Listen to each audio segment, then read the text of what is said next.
തൃശൂർ ജില്ലാ കബഡി ടെക്നിക്കൽ കമ്മിറ്റിയുടെ നേതൃത്വത്തിൽ പുന്നേർകുളത്ത് നടന്ന 12ാമത് തൃശൂർ ജില്ലാ പുരുഷ വനിത വിഭാഗം ബീച്ച് കബഡി ടൂർണമെന്റ് സമാപിച്ചു. അണ്ടത്തോട് ബീച്ചിൽ നടന്ന ടൂർണമെന്റ് തൃശൂർ ജില്ലാ പഞ്ചായത്ത് ആരോഗ്യ വിദ്യാഭ്യാസ സ്റ്റാൻഡിംഗ് കമ്മിറ്റി ചെയർമാൻ റഹീം വീട്ടിപ്പറമ്പിൽ ഉദ്ഘാടനം ചെയ്തു. പുന്നേർകുളം പഞ്ചായത്ത് പ്രസിഡന്റ് ജാസ്മിൻ ഷഹീർ അധ്യക്ഷത വഹിച്ചു. വാർഡ് മെമ്പർമാരായ PS Ali, KH Abid, പൊതുപ്രവർത്തകരായ AM Alauddin, AK Moythunni, KC Raju തുടങ്ങിയവർ സംസാരിച്ചു. വനിതാ വിഭാഗത്തിൽ കൊടുങ്ങല്ലൂർ കബഡി അക്കാദമി ജേതാക്കളായി. CK അക്കാദമി ചേർപ്പ് 2ാം സ്ഥാനം കരസ്ഥമാക്കി.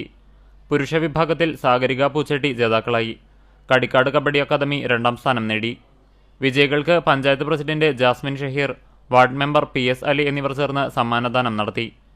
ജില്ലയുടെ വിവിധ ഭാഗങ്ങളിൽ നിന്നായി 20ഓളം ടീമുകൾ ടൂർണമെന്റിൽ പങ്കെടുത്തു. ടൂർണമെന്റിൽ നിന്നും സംസ്ഥാന മത്സരത്തിലേക്കുള്ള തൃശൂർ ജില്ലാ ടീമിനെ തെരഞ്ഞെടുത്തു. മത്സരങ്ങൾക്ക് തൃശൂർ ജില്ലാ കബഡി ടെക്നിക്കൽ അസോസിയേഷൻ ഭാരവാഹികളായ അനന്തകൃഷ്ണൻ, സാദിഖ്, നാസർ ഹുസൈൻ എന്നിവർ നേതൃത്വം നൽകി.